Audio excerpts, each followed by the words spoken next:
After being pecked by a radioactive bird, a somewhat mannered Tuthill was compelled to become Kineas, the Skydude. That's right, Kineas the Skydude. My microphone is working this time. Hey, hop in. Let me take you on a tour around Los Angeles with the new city maps from Microsoft and ASOBO in an Archer Midnight. And on top of that, we're going to have a video from the Hustle Brothers, Liam from the Hustle Brothers, talking to you about everything Archer, if you don't know anything about the company. So, sorry about earlier. About an hour into my live stream today, I realized the microphone had disconnected itself. Silly thing. Let me get my flight plan loaded here. So this is a little bit shorter than the one from earlier. The one earlier actually took us down to the coast and around a little bit more, but it just seemed like it just was dragging on forever. So I want to shorten this one up a little bit. Still going to see quite a few nice landmarks. So it's not meant to be a world sightseeing simulator. It will be more and more in the future, but it's pretty darn good, folks. All right. So Archer Midnight, very easy to fly. Let me show you the outside of this thing. Very, very easy to fly. It can even be more easy, right? So if you take a look at the inside, it's got 2 joysticks plus rudder pedals. And Archer, our generation grew up with using 1 joystick with Sidewinder action.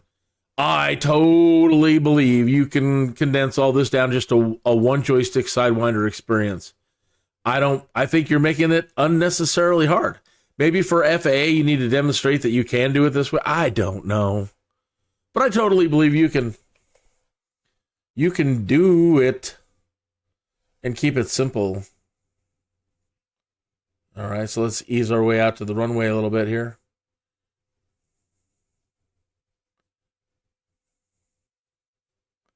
Yeah, I totally believe it can be done.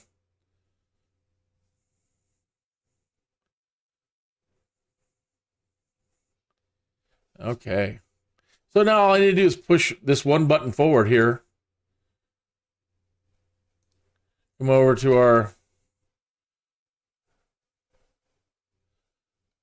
autopilot block, set it to navs. I should set this thing to a flight level change. Sorry, wasn't paying attention. Drifting off the runway.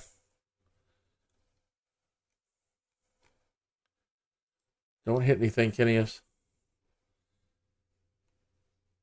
And let's turn on the autopilot. And now we should be on our route. Okay. Yes, no? No, it's on localizer 1. One moment.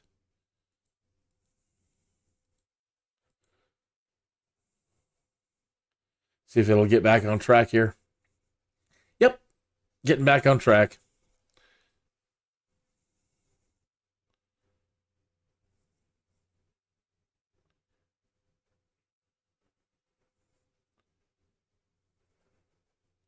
All right.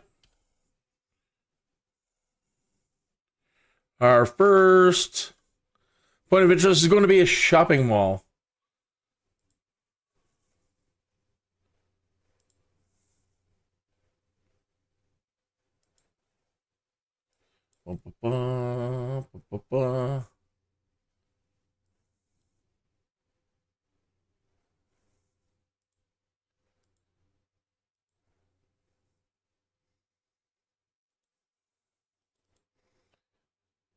No, you, please.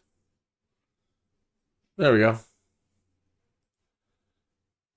Street and El Segundo Boulevard in Hawthorne, California.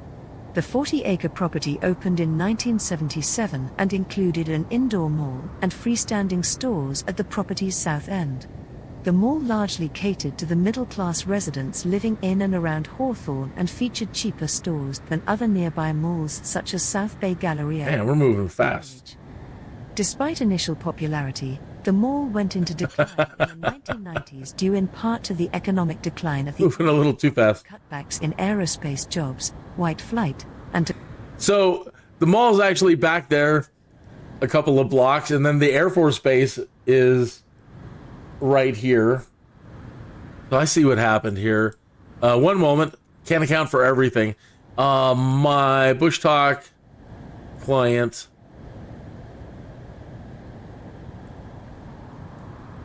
has desynchronized. So let me log back into the Bushtalk client and see if it'll reset me. It did. Yeah, that took care of that. Sorry, I can't account for everything. All right, so here's the information on the Air Force Base down there. Los Angeles Air Force Base is a United States Air Force base located in El Segundo, California.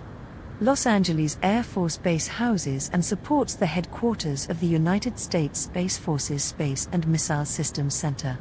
The center manages research, development and acquisition of military space systems.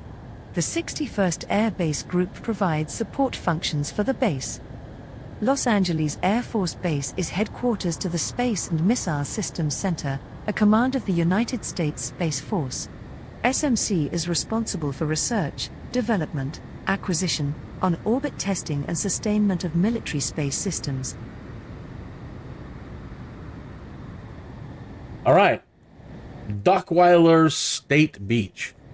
Dockweiler State Beach is a beach in Los Angeles, California, with 3.75 miles of shoreline and a hang gliding practice and training area. Although a unit of the California State Park... Right next to all this industrial stuff. Hey, what a lovely day at the beach. The park is located directly under the path of the adjacent Los Angeles International Airport. The 91-acre property was established in 1948. Don't you love basking in the radiation? Hyperion Beach State Park. It was renamed in honor of prominent early Angelino Isidore B. Dockweiler in 1955. Location: Dockweiler State Beach is in the Playa del Rey neighborhood at the western terminus of Imperial Highway. Between the beach and the airport lies the ghost town of Palisades del Rey. In August 2000, parkgoers witnessed smoke and flames shooting out of a Boeing 747 engine and parts as large as a dishwasher landing on the beach. The KLM flight bound for Amsterdam had just taken off from LAX and suffered a possible bird strike in one of its 4 jet engines. The aircraft was able to circle and land again without injury to the 429 people aboard. Dockweiler State Beach is a beach in Los... Oh, that's good. Glad nobody was hurt. The Manhattan Beach Pier is a pier located in Manhattan... No, keep playing. Beach, California, on the coast of the Pacific Ocean. The pier is 928 feet long and located at the end of Manhattan Beach Boulevard.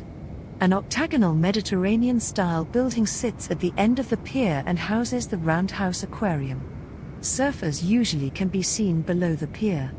The pier is popular with locals, tourists, photographers, and artists, and for fishing. It offers sunsets and vantage points from the shore and hillside. The pier includes the Volleyball Walk of Fame, featuring plaques dedicated to past winners of the Manhattan Beach Open Beach Volleyball Tournament.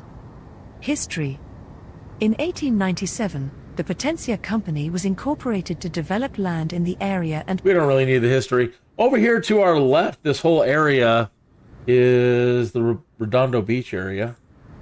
Redondo Beach, Spanish for round, is a coastal city in Los Angeles County, California, United States, located in the South Bay region of the Greater Los Angeles area. It is one of 3 adjacent beach cities along the southern portion of Santa Monica Bay.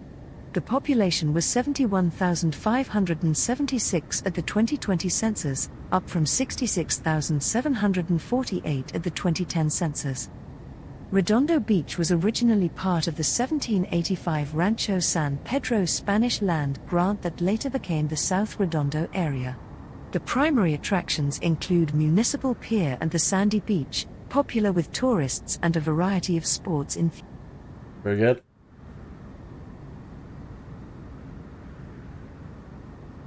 The Redondo Beach Pier is located in Redondo Beach, California and stretches out into the Pacific Ocean. The pier has been rebuilt and altered by storms and redevelopments. Its official name is Municipal Pier, and it has also been called the Endless Pier. Earlier versions were known as Pleasure Pier and Horseshoe Pier. The pier started out as a disjointed group of wharves near the end of the 19th century but evolved into an interconnected structure after a series of storms and demolitions throughout the 20th century. The pier area used to be heavily crowded with tourists and locals during the 1970s, but began to decline after the nearby Seaport Village project failed and went into bankruptcy in 1982. In 1988, the pier was severely battered by 2 winter storms, and on May 27 it burned to the waterline due to an electrical short circuit. All right, to our right over here, just in the area of the Del Amo Fashion Center, is Torrance, California. We've got something on the Fashion Center. Del Amo Fashion Center is a 3-level regional shopping mall in Torrance, California, United States. With a gross leasable area of 2,517,765 square feet, it is the 6th largest shopping mall in the United States. Del Amo Fashion Center has evolved from an amalgamation of several developments on the eastern side of the intersection of Hawthorne Boulevard and Carson Street in Torrance. From 1981 to 1992, it was the largest shopping mall in the United States, reaching 3 million square feet in size at its largest. It was eclipsed as the largest with the opening of Mall of America on August 11, 1992. The Del Amo Fashion Center was a central location and plot element of the 1997 Quentin Tarantino film Jackie Brown. This is all Blade Runner stuff out here, industrial. Man, that is super industrial. We got Prologis complex below us. I don't have any information on them. No audio tour. I think we have something for the Goodyear blimp base coming up ahead. Yep, we sure do. Man, some of these buildings are just massive. In the future, I hope with the coming eVTOL, air taxi, air tour stuff, that businesses start beautifying the roofs, their rooftops. I know they don't have to, but, you know, kind of nice.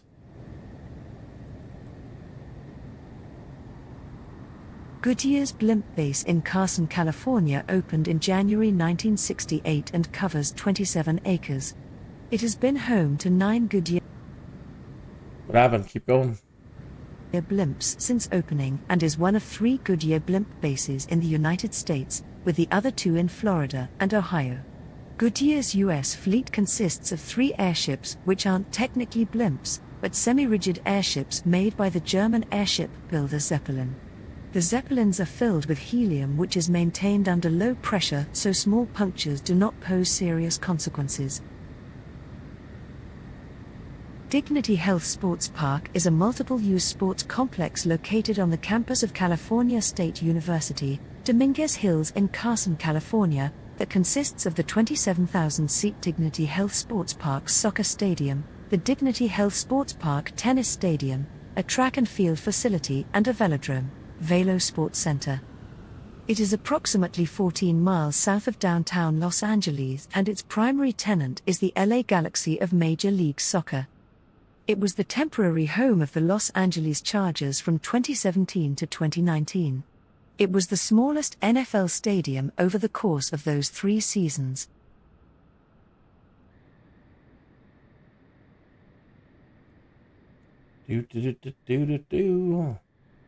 All right. Are we on our way out towards Disneyland now?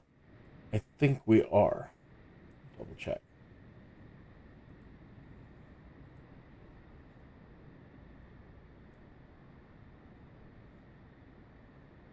Kelly Park, Watts Towers. Where are we headed?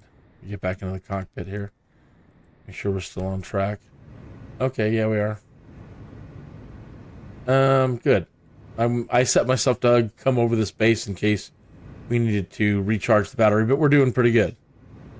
During the 1980s and 1990s, the park was notorious for being a base for the local Kelly Park Compton Crips, formerly the Kelly Park Hustler Crips, a subset of the notorious Crips gang. The gang was originally known as the Kelly Park Hustlers before being affiliated with the Crips. A 1988 Los Angeles Times article stated that the park was recaptured from local gangs. Notable former members of the Kelly Park Crips gang include Eazy-E, MC Ren, Sin Log, and Tweety Bird Log. Tweety Bird? I shouldn't be making fun. He's a gangster and I don't want to get killed. Tweety Bird? Tweety Bird? What a gangster name. Okay, so after here, we're going to be heading out past Paramount and Norwalk over to Anaheim and to Disneyland. And so this should be the perfect time to go ahead and let me slow down, get in the cockpit, slow down a bit, and I'll put on the Hustle Brothers, everything you wanted to know about Archer. Okay.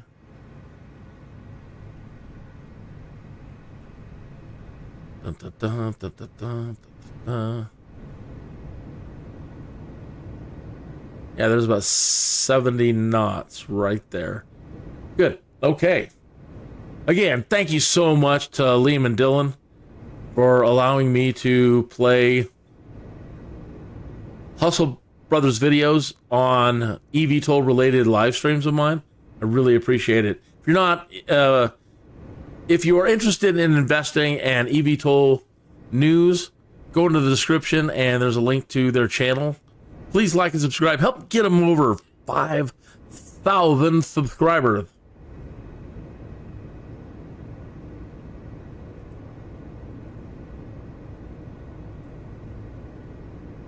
Are you looking for the next level play in air taxis? Why, yes, I am. Have you been investing in this space for a very long time? Let's talk about one of my favourites. If not, my favourite. Archer Aviation. In my opinion, this is the only deep dive you need in Archer Aviation. I'm running a challenge. Day 24. Day 24 of 365 days. To smash that subscribe button. We're at 4,219 subscribers. Let's get that to 5,000. But today we're doing the deep dive. The one, the only, Archer Aviation. Whether you're new to this space or you're a long-time investor, I think there's something in this for you, so make sure to stick around. Do smash that like button if you love this industry. Look, we're here 365 days for the last 2 years, but today's the day. It's Archer Aviation. Look, as you know, Archer Aviation is one of my favourite stocks.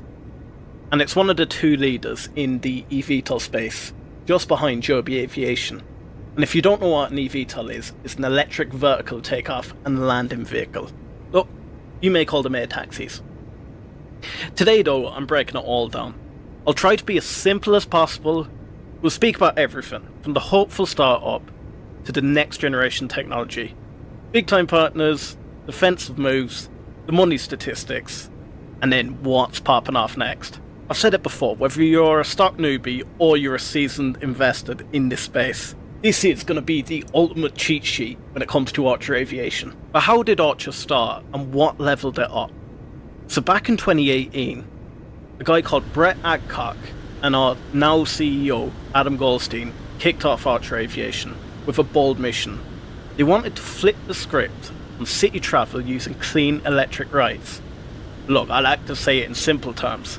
The mission really is to cut down the traffic in cities and fly people to their destination in about a quarter of the time. They are headquartered in San Jose, California, and went public in 2021 via SPAC merger with Atlas Crest Investment Corporation.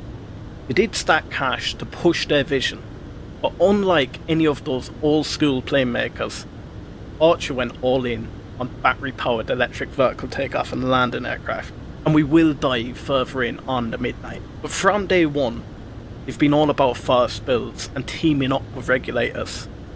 They did drop their first prototype, called Maker, in 2020, and this was to prove eVTOLs are legit. They then racked up a solid amount of flight tests to collect data for their next aircraft, the Midnight. Let's now fast forward to early 2026. Archer now have over 500 crew members. They have a mega factory in Covington, Georgia, and that's called ARC. From this factory, they're ready to pump out over 650 aircraft per year by 2030, and they do have the potential to expand this factory to 950 a year output. I gotta add there, I also done a video from Covington, Georgia, so check that out. What has been the technology that's got everyone excited? Well, meet Midnight. It's a piloted beast built for speed, safety, and zero emissions. With their tilt propellers, they take off just like a helicopter. They go into forward cruise flight, fly like a plane, and then land just like a helicopter. But they can also land like a plane. So Midnight can fly up to 100 miles on one charge, travelling at speeds around 150 miles an hour. And this will turn stressful gridlock traffic into big wins for them city travellers. Diving under that beautiful case, they have their own electric system with backup batteries for no fail reliability. The key part here is redundancy is built into these aircraft, and it is all for safety. One battery fails, one propeller fails, don't worry about it, the others will kick in just fine. Archer Aviation are very smart with their powertrain technology though. They're already licensing it to the likes of Anduril and Edge Group for the Omen drone. And this shows it's not just for commercial operations, but defence too. And we will speak more about defence further on. And I know what you're thinking. If they take off like a helicopter, well, are they going to sound like a helicopter? Well look, they're around 65 decibels. So if that answers your question, no, they're quite quiet. 65 decibels is around my talking volume now. At cruise speed, it's even quieter. That's around 45 decibels. And I should have done some research on what that sounds like. Oh yeah, and did I say they have no emissions? For any of you green freaks, look, let's talk about something a little more exciting than the environment. AI is one of the biggest things today, and trust me, Archer Aviation have some giants here too. They partner with the likes of Palantir for advanced air control and logistics, and everyone's favourite AI play, NVIDIA. So excitingly, they did wrap up a fresh link-up with NVIDIA in January 2026. And this is to use the IGX4 platform for smart aviation tweaks like better paths, maintenance predictions, and eventually full autopilot and autonomous flights. You've heard of FSD. I've just introduced FSF. But don't tell me Midnight's not a beauty. She's crushing it. Not That clean Very Far design is a is ready to 57-acre take theme off. park located in Buena Park, California, owned and operated by Cedar Fair. We'll come back to that in just a moment. It was the 12th most visited theme park in North America and averages approximately 4 million visitors per year. The park features 40 rides including roller coasters, family rides, dark rides and water rides. That kicked off a little bit early. Began in the 1920s as a It's way out there still. stand run by Walter Not along State Route 39 in California. By the 1940s, a restaurant, several shops, and other attractions had been constructed on the property to entertain a growing number of visitors, including a replica ghost town. The site continued its transformation into a modern amusement park over the next 2 decades, and an admission charge was added in 1968. In 1997, the park was sold to Cedar Fair for $300 million. Wow, 300 million. Its food business was acquired by Conagra Incorporated in 1995. And I thought we were going to Disneyland, but I don't see it. Now it looks like it's going to do a turn here. Let me turn off the autopilot and take us over to Disneyland.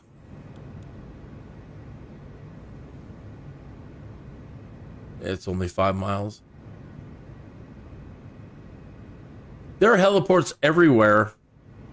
Besides, we need a touchdown over at Disneyland and recharge the battery. So, Liam mentioned so far a lot of good things about their inception, Archer Aviation's inception, who's running it, the partnerships that they've made already, their powertrain, the possibility and coming of the NVIDIA IGX4 AI. And he mentioned it's going to handle all kinds of aircraft functions for you and sensors, and it's going to help you set up flight plans, and you can talk to it. IGX Thor is a conversational AI. So you'll be able to say, hey, Thor, take me to Disneyland. Yeah. And hopefully Thor will be like, yes. In a Thor-like voice. Yes, I will take you to Disneyland forthwith. They need to really get Peter, or what's his name? Chris Hemsworth. If they're going to call the thing Thor, and everybody's doing like Tolkien and Marvel names, Anduril, Palantir, you might as well get that Chris Hemsworth to be the voice of Thor for the AI. Right?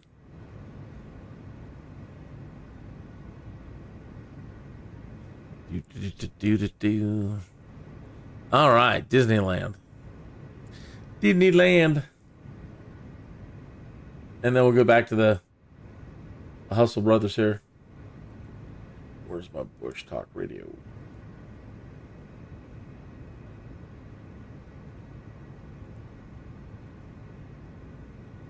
Disneyland Park, originally Disneyland, is the first of 2 theme parks built at the Disneyland Resort in Anaheim, California, opened on July 17, 1955. Huge. It is the only theme park designed and built to completion under the direct supervision of Walt Disney. It was originally the only attraction on the property. Its official name was changed to Disneyland Park to distinguish it from the expanding complex in the 1990s. It was the first Disney theme park. Walt Disney came up with the concept of Disneyland after visiting various amusement parks with his daughters in the 1930s and 1940s. He initially envisioned building a tourist attraction adjacent to his studios in Burbank to entertain fans who wished to visit. However, he soon realized that the proposed site was too small.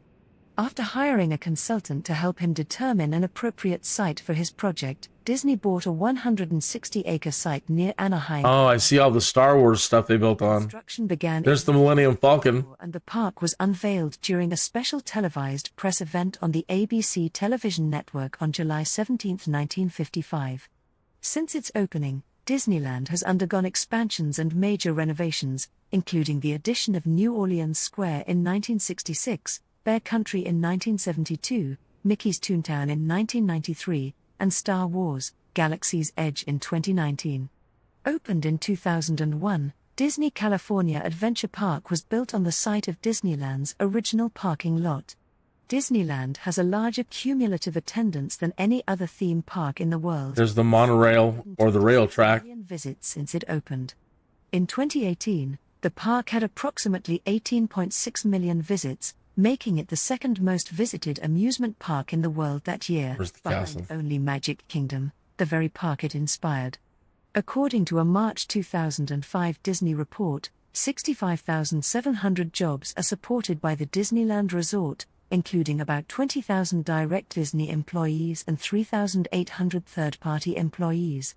Disney announced Project Stardust in 2019. Tower of Terror did major structural renovations to the park to account for higher attendance numbers. Man, it is so huge. It's been forever since I've been there. I probably haven't been since 1994.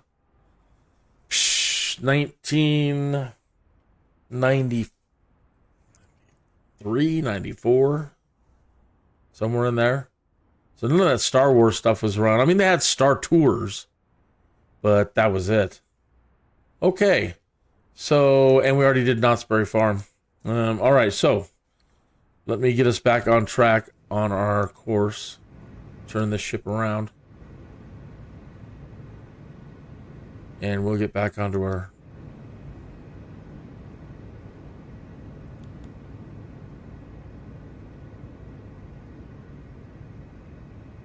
flight plan. That gives us time to continue watching Liam of the Hustle Brothers talking about Archer Midnight. I don't know if he mentions it in the deep dive. It may have been a little before or after. But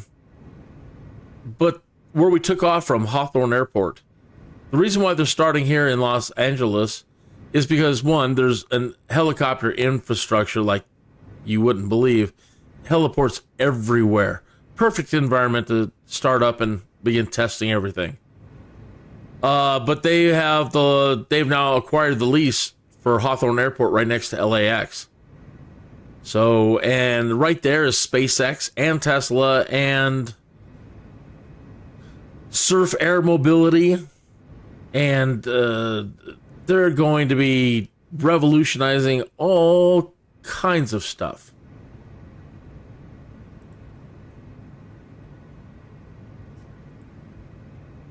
Cities. You do want to know more about the partnerships. So Archer Aviation isn't soloing it alone. Unlike Joby Aviation, who is vertically integrated, Archer Aviation has done something completely different. They're leveraging their partners in all angles, whether it's for boosting funds, manufacturing, or market access. But first up, we do have United Airlines. They are a major backer with 1.5 billion of potential buys, and that's for 200 Midnight aircraft. Let's then move on to Stellantis, dropping 400 million for manufacturing muscle. Then we have the likes of Nvidia and Palantir. I'm not going to bang on about them too much because we did just cover them. Let's just say they're both all about that AI upgrade for the next generation systems. Then one of my favourites, we have Anduril. So Archer Aviation did create a military side of the business, and that's called Archer Defence. And they are collaborated with Anduril. And this is to make a hybrid electric version of the Midnight, which they'll then sell to the Department of Defence. They're also supplying the power unit for Anduril and Edge's Omen drone, so it's not just about selling the aircraft, but also the technology. Then one of everyone's favourite, we have the LA 2028 Olympics. So they are the official partner of the 2028 LA Olympic Games. And there's vertiports being built at the likes of SoFi Stadium. But Archer did acquire a new airport. Yeah, okay. Hawthorne. You did mention that. This is going to be the major hub supporting that LA rollout. Look, I will mention a few more, but it's not going to be all of them because I'll be here all day. We have deals with the likes of Southwest Airlines, Ethiopian Airlines, Japan Airlines, Korean Airlines, so in UAE, Interglobe in India. And oh yeah, we did get that new one last week with Serbia for Expo 2027. But do jump into the comments and let me know which ones I have missed. There have been some big wins as of January 26th though. So, look, in the last earnings call we did learn that they snagged up Phase 1 of Hawthorne Airport. And this will now be the West Coast hub for operations in LA, but also for that AI testing we were speaking about earlier. Going across the FAA certification progress, we're still in that build-out phase with piloted tests rolling out. The big one is we are still awaiting a full demonstration of a transition from vertical takeoff to forward flight with a pilot on board. We've only ever seen this done autonomously with Midnight, so the whole sector is excited about that, and I think that's what's holding the stock price down right now. Full certification is aimed for late 2026 or early 2027, but between me and you, we can expect around the middle of 2027. However, they are flexing their manufacturing muscle. So, speaking about that ARC manufacturing facility in Covington, Georgia, it is still spot on for the pace of 650 aircraft a year by 2030. And look, we've spoken about the partners. There is a global takeover. So it's not all about the US, but we're looking, we may even have flights as early as Q3 2026 in the UAE. So that'll be before the US. However, looking across the industry, Archer is by far the second largest eVTOL company. And it's only behind that juggernaut Joby Aviation. And we can do a deep dive on them another day. Look, here are some standout plays over the last while in my opinion. So they got an exclusive deal in December 25 with Karam Aircraft for military specific rotors and tilt rotors. And this builds on that November 25 announcement that Archer will be supplying the powertrain to Anduril and Edge for the Omen drone. December 25 was really exciting though. We did get that collaboration with GKN Aerospace and Anduril, and that's for UK military drones too. In my opinion though, targeting the defence industry is such a smart pivot from our aviation. I concur, Doctor. Provider. This shift does spread the risk, and it locks in the likes of early military cash through them contracts. And in the military, the Midnight will be exposed to harsher conditions. So it doesn't only provide cash to the commercial side, but it also supplies confidence. I always call this next part the boring part of my videos, so I'll spin through it as quick as I can. We're going to look at the cash flow and then the stock. So I'm going to be referring to Q3 2025 earnings. So Archer had around $1.64 billion in cash. So they do have a big runway, and that's cleared right through to 2027. So the great news is, there's no need for panic dilutions. Operational expenses was $174.8 million, and it is coming with heavy research and development costs. That hit $120.7 million, and this is because we're in the test and build out phase. Losses were net $129.9 million, with adjusted EBITDA dipped to $116.1 million. Looking into Q4, the outlook is the EBITDA loss between $110 to $140 million. But what are the forecasts? Well, look, we can sort of expect a tiny bit of revenue, maybe $32 million in 2026, and that's all due to the UAE launch. Will we aim for around $305 million in 2027 as operations go live? The order books are big though. You have 10,000 aircraft on order, and this is worth over $6 billion. Defense then throws in more upside. But look, I can't project how much, because it's such a new industry, but all I can say is contracts are worth billions. Look, the stock is hovering at around $8.48 after a 4.4% dip, but year to date they are up 18% after 2025's 23% slide. And that was all due to market chaos, delays. We had Trump, but then we had DeepSeek. It was just a mess, really. Market cap's looking good though, 6.32 billion, and the 52-week range is 548 to 1462. And this next bit I really hate. It's analyst ratings. Look, you know me here on the channel, I absolutely hate analyst ratings, but I thought I need to put it in. Analysts are saying it's a strong buy with an average price target of 1161. That's 35% upside. Some are calling for $18 to $20 if they execute, but I do have my own targets, and I will get to them soon. Look, it ain't a deep dive unless to talk about the roadblocks, the risks, and the bigger picture. So Let's talk about that right down. One of those is the dip. Right now, everything's in a little bit of a downturn. And if you want to buy the dip,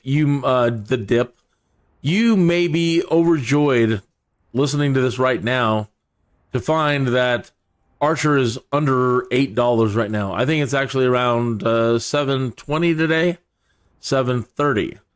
So that's good if you're just buying. Unfortunately, I bought it $13. Yeah. So I have a ways to wait. Not like I'm going anywhere anyway. I'm in this for the long haul. I'm a believer, an absolute believer. So if you've been following me over the years, you see that I try to fly everything. Airliners, everything, helicopters.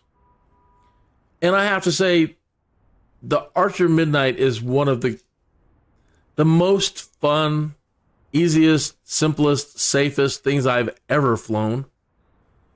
I absolutely love it, and I believe that this is going to change everything in aviation. As more and more general aviation aircraft are going to be going more digital and adding this kind of technology in, and possibly we might even see more of our old favorites start adopting eVTOL, like Cessna. Can't wait to see if Cessna jumps in, and Embraer and all the other airplane manufacturers that we're used to. Not just the new guys like Joby, Vertical Aerospace, Horizon, EHang. There's a lot out there. Also, certain people who aren't public yet, their companies are still private, they're working on jet eVTOL, little mini electric jets, and or hybrids. And, you know, that's going to definitely make the lift capability better and the speed better, of course. And, it's such an exciting time, folks. But the good thing, I think, is in the past, it's taken years to train pilots. You know, the FAA has really been worried over the last 20 years that as of today, you know, will we have enough pilots? Anyway, let's finish up with Liam here before we get to the stadium here. I gotta keep it real. This industry is not easy. Competitors like Joby Aviation are sailing in relation to the FAA certification progress, and they now by far have the largest manufacturing ability. FAA holdups are the main risk though, in my opinion.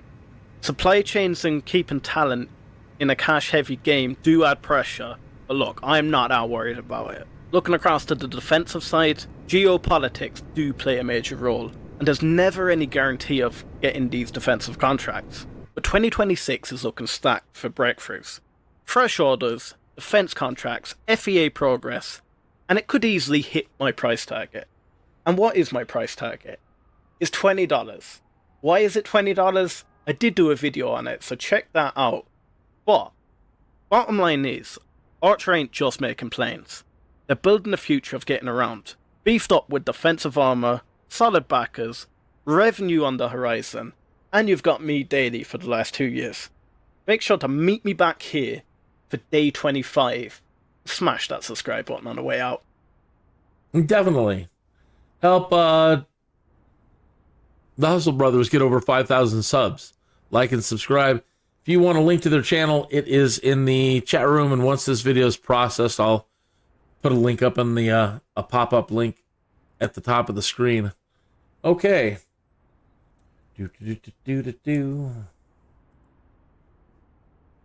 We are at the Los Angeles Memorial Coliseum, and is that the Bank of America Stadium?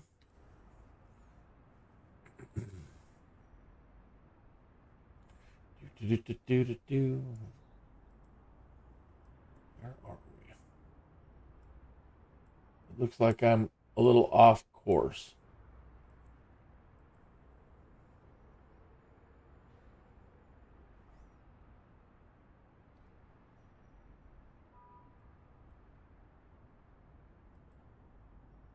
Oh no, there's the Science Center, the Bank of America, and then the Memorial. So let's do the California Science Center. The California Science Center is a state agency and museum located in Exposition Park, Los Angeles, next to the Natural History Museum of Los Angeles County and the University of Southern California. Billed as the West Coast's largest hands-on science center, the California Science Center is a public-private partnership between the state of California and the California Science Center Foundation. The California Natural Resources Agency oversees the California Science Center and the California African American Museum. Founded in 1951 as the California Museum of Science and Industry, the museum was remodeled and renamed in 1998 as the California Science Center. The California Science Center hosts the California State Science Fair annually. Admission includes access to the permanent exhibits, such as the Space Shuttle Endeavour and other prominent aircraft and spacecraft, and to various demonstrations. A separate ticket is required for the IMAX movies. Why don't they spell it properly? B-A-N-K. When I saw it earlier, I read it wrong, and it was a Bang of America. Like Bang of America. It's a C. Bank of California. All right, the Coliseum. The Los Angeles Memorial Coliseum is an American outdoor sports multipurpose stadium located in the Exposition Park neighborhood of Los Angeles, California. Conceived as a hallmark of civic pride, the Coliseum was commissioned in 1921 as a memorial to LA veterans of World War I. Completed in 1923, it will be the first stadium to have hosted the Summer Olympics 3 times, 1932, 1984, and 2028. It was declared a National Historic Landmark on July 27, 1984, the day before the opening ceremony of the 1984 Summer Olympics. The stadium serves as the home to the University of Southern California Trojans football team of the Pac-12 Conference. USC, which operates and manages the Coliseum, granted naming rights to United Airlines in January 2018. After concerns were raised by Coliseum Commission, the airline became title sponsor of the playing field, naming it United Airlines Field at the Los Angeles Memorial Coliseum. The stadium is located in Exposition Park, which is owned by the state of California, and across the street from USC. The Coliseum is jointly owned by the state of California, Los Angeles County, City of Los Angeles, and is managed and operated by the Auxiliary Services Department of the University of Southern California. It was the home of the Los Angeles Rams of the National Football League from 1946 to 1979, when they moved to Anaheim Stadium in Anaheim. The Coliseum served as their home stadium again from 2016 to 2019 prior to the team's move to SoFi Stadium in Inglewood. The facility had a permanent seating capacity of 93,607 for USC football and Rams games, making it the largest football stadium in the Pac-12 Conference and the NFL. The stadium also was the temporary home of the Los Angeles Dodgers of Major League Baseball from 1958 to 1961 and was the host venue for Games 3, 4, and 5 of the 1959 World Series. It was the site of the first AFL-NFL World Championship game, later called Super Bowl I and Super Bowl VII. Additionally, it has served as a home field for a number of other teams, including the 1960 inaugural season for the Los Angeles Chargers, Los Angeles Raiders of the NFL, and UCLA Bruins football. From 1959 to 2016, the Los Angeles Memorial Sports Arena was located adjacent to the Coliseum. The sports arena was closed in March 2016 and demolished. Bank of California Stadium, a soccer-specific stadium and home of Major League Soccer's Los Angeles FC, was constructed on the former sports arena site and opened in April 2018. USC began a major renovation of the stadium in early 2018.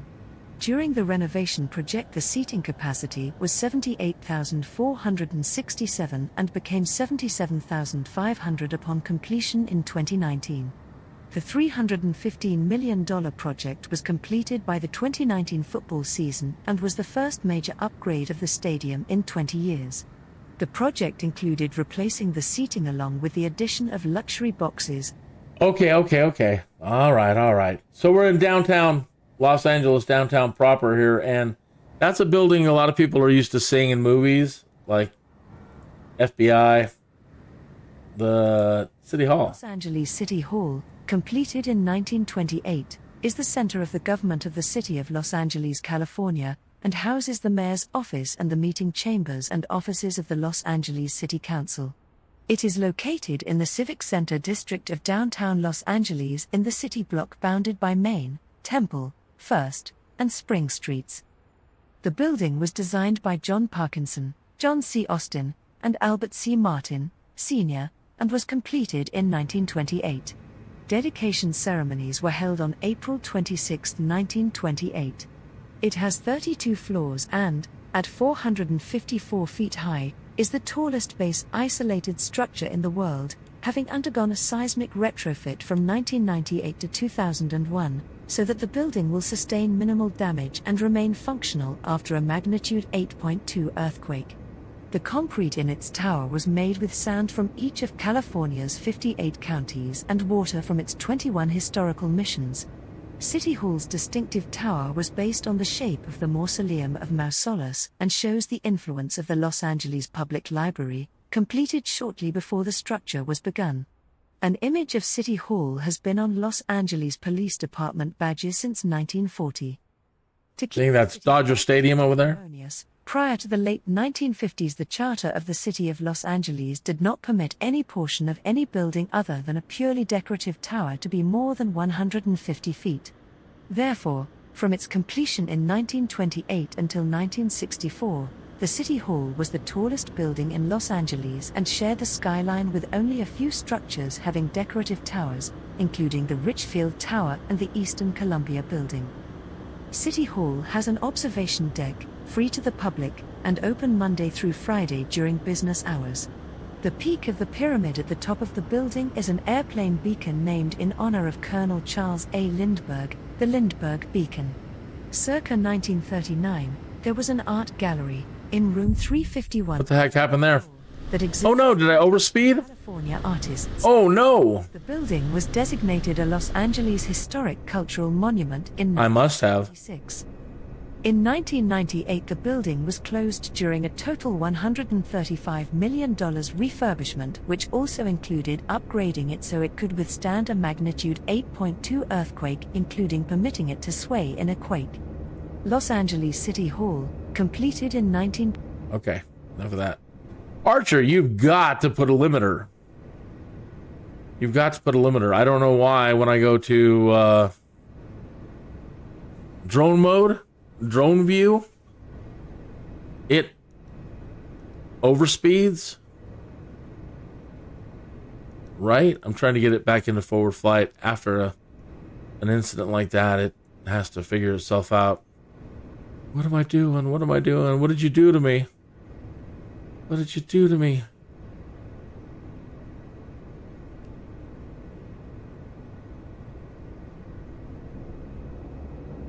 Let's get back down to the deck. Up too high. So what happened is again, it can overspeed. So there's our speed there. We're around 98 knots at the moment. So after like 130, it starts entering close to the red line zone. And it can overstress the aircraft. So I don't know, with all the other safety features that the Archer has, it is going to need a limiter. No matter what, you shouldn't be able to push it into the red zone. The danger zone. This isn't Top Gun. Maybe with the Anduril models, you know, the government models, down below the Hollywood Walk of Fame.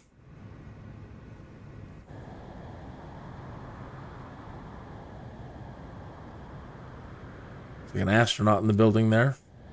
Weston. You have a really... Santa Monica Boulevard is a major west-east thoroughfare in Los Angeles. Santa Monica Boulevard, we love it. States. It runs from Ocean Avenue in Santa Monica near the Pacific Ocean to Sunset Boulevard at Sunset Junction in Los Angeles. It passes through Beverly Hills and West Hollywood. A portion of it is designated as California State Route 2, while the full avenue was historic Route 66. The western terminus of Santa Monica Boulevard is at Ocean Avenue near the Pacific Ocean. From there until the San Diego Freeway, Santa Monica Boulevard is a densely urban commercial street. It assumes the designation California State Route 2 between Centinela Avenue at the Santa Monica-Los Angeles border and the Hollywood Freeway. The portion between Centinela Avenue and Lincoln Boulevard in Santa Monica was also originally part of California State Route 2. From Centinela Avenue, Santa Monica Boulevard heads northeast through the wealthy areas of West Los Angeles, Westwood, Century City, and Beverly Hills before entering the decidedly urban West Hollywood. Santa Monica Boulevard, being a major street, is for most of its length at least 4 lanes wide. Most of the West Side car dealerships are located on Santa Monica Boulevard. After Sepulveda Boulevard, Santa Monica Boulevard passes by Century City and its shopping center, and intersects with Wilshire Boulevard in Beverly Hills. After intersecting with Wilshire in Beverly Hills, Santa Monica Boulevard continues northeast towards West Hollywood, spanning Beverly Boulevard and Melrose Avenue. At Holloway Drive, in the middle of West Hollywood, Santa Monica, now north of Melrose Avenue, turns to run east. In West Hollywood, between Doheny Drive and Fairfax Avenue along Santa Monica Boulevard, bronze name plaques are embedded in the sidewalks as part of the West Hollywood Memorial Walk. The original southern end O. All right. Sunset Strip coming up. Hollywood Hills. Wow. Man, we just built. We didn't care. We're like, we'll build on the sides of the mountains. Strip is the 1.7-mile stretch of Sunset Boulevard that passes through the city of West Hollywood. The Sunset Strip is known for its boutiques, restaurants, rock clubs, and nightclubs, as well as its array of huge, colorful billboards.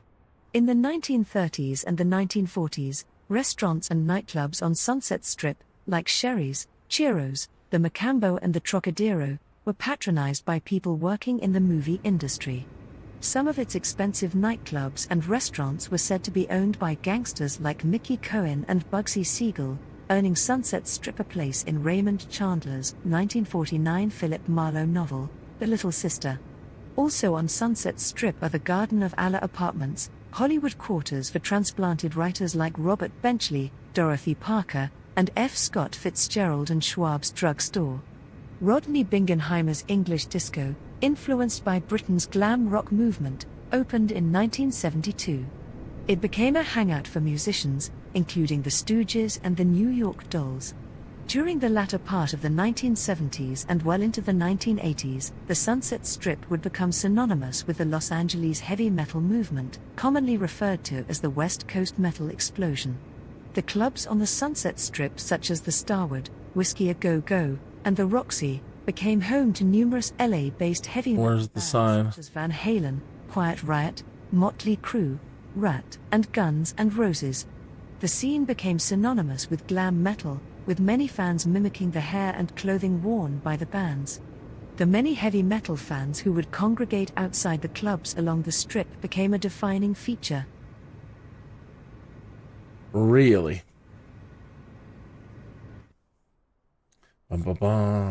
Should have hit this over here first. The Griffith Observatory, a famous thing you see in a lot of movies or television shows that take place in LA. There's usually some, they don't miss an opportunity to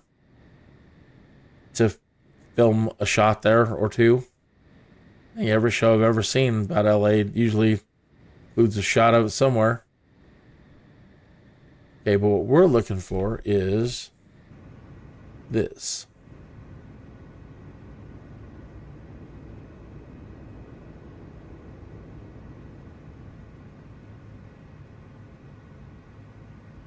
It seems so small.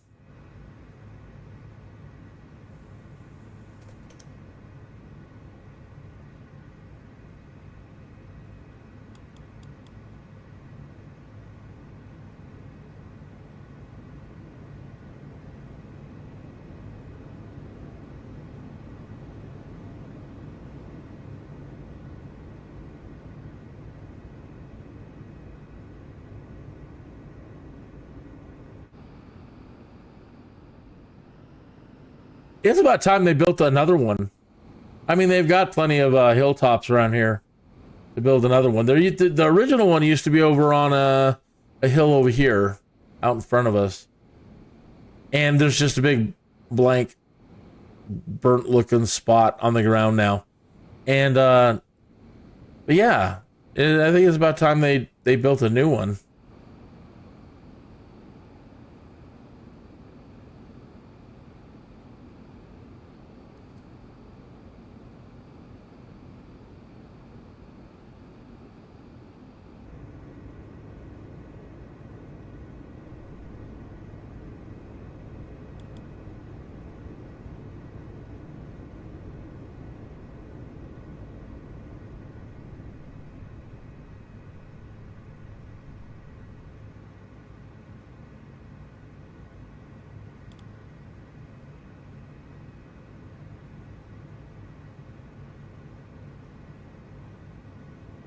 What I didn't find, and I should find in another tour, is Mulholland Drive.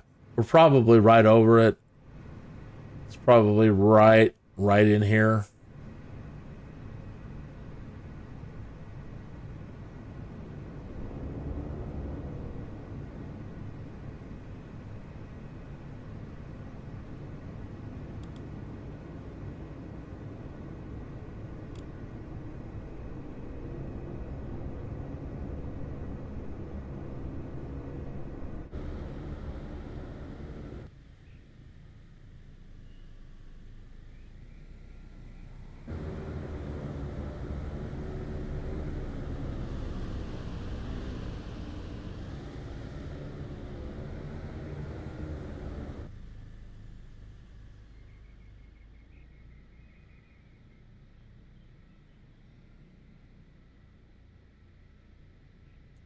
Ba-ba.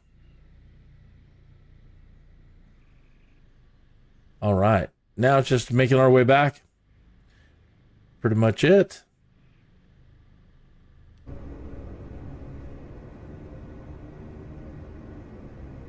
A few more things to see.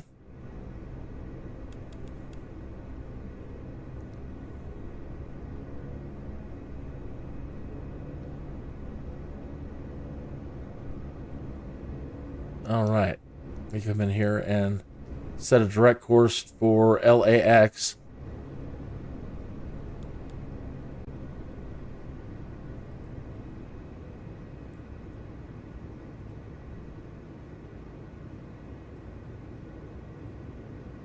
Activate, and simple as that. Put on the autopilot and navigation.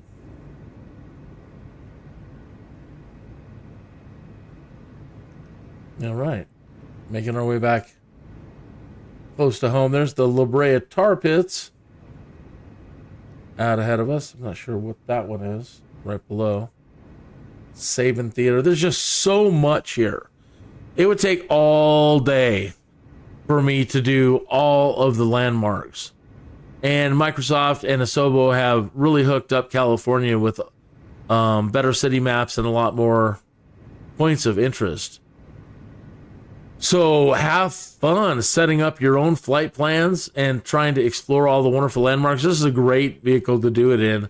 And again, I kind of rushed it a little bit in between landmarks. I kind of had it going full speed.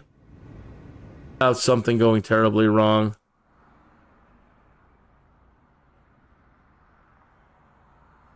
Of course. Of course, of course, of course, of course.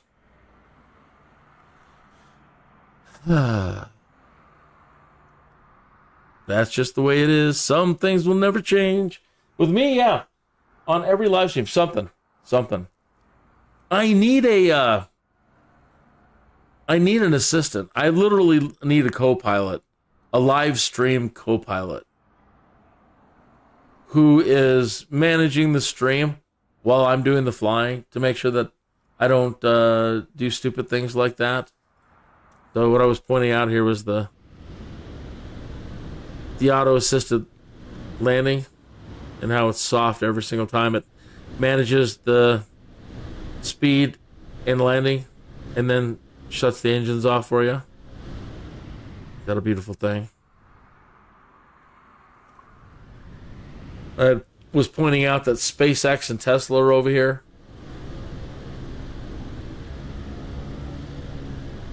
On the, I want to say the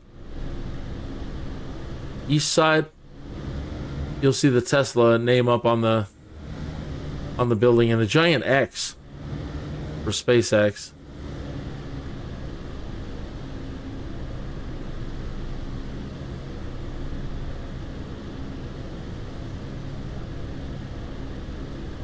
There's Tesla.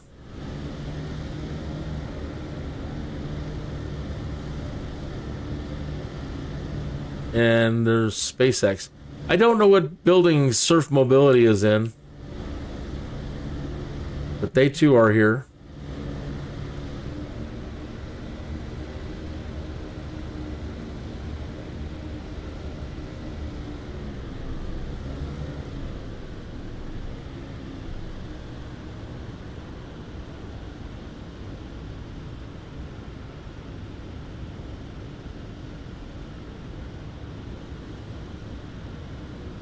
And I was saying we're just across the street. We flew in from LAX, just across the street over there.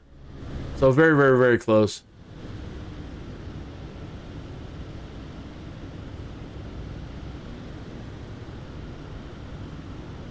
I don't really want to do this live stream a third time, but man, even a simple mistake like that, where I forget to transition from the Bushtalk screen back to the main screen. Sad. So sad. Deepest apologies, folks.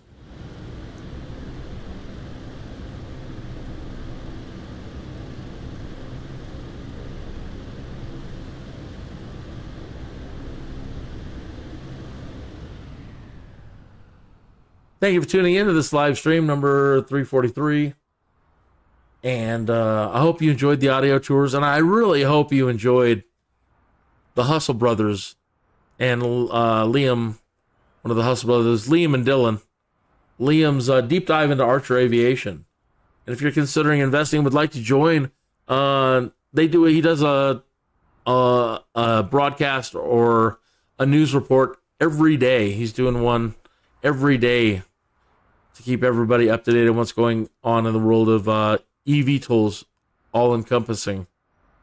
So it's a good channel to follow if you're interested in that. And again, if you want to learn a little bit about investing news, they'll also be following that. Okay. Bum, bum, bum. This was 343. Not without its mistakes. I had a request by Dylan from Hustle Brothers to do some Jetson flying. So I will plan that for tomorrow. And I will see you then. Please like and subscribe. Cheers.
Lord Kineas, why must you screw up every single live stream?